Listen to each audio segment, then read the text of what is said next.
রুশদা খেয়ে বলছে, মা এত মজা হয়েছে।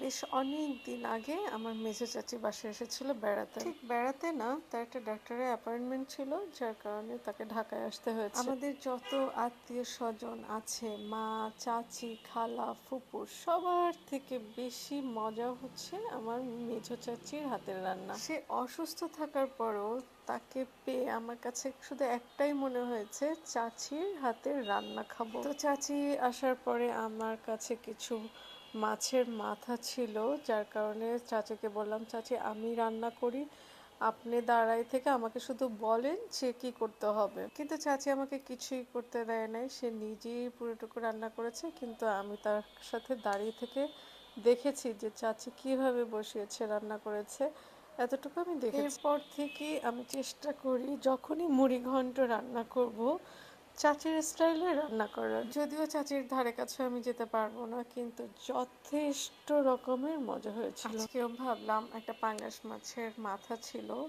তো অল্প একটু মুগ ডালও ছিল, ভাবলাম তাহলে আজকে সেই চাচির স্টাইলে মুড়ি ঘন্টটা রান্না করব। চাচি একদম লাস্টে বোম্বাই মরিচ দিয়েছিল, কিন্তু আমার হাতে বোম্বাই মরিচ ছিল না, কিন্তু বোম্বাই মরিচের আচার ছিল, যার কারণে আমি একদম লাস্টের দিকে একটুখানি আচার দিয়ে দিচ্ছি। ব্যাস, স্বাদে গন্ধে অতুলনীয় হয়েছে। চাচি যদি এই ভিডিওটা দেখে নিশ্চয়ই খুশি হয়ে যাবে যে চাচির প্রশংসা করছি আমি। ইদানিং খুবই চেষ্টা চালাচ্ছি যে মাটির হাঁড়িতে রান্না করার। মেঝো চাচির রেসিপিতে রান্না করেছি, তাও আবার মাটির হাঁড়িতে, মানে টেস্ট হয়েছে ডাবল।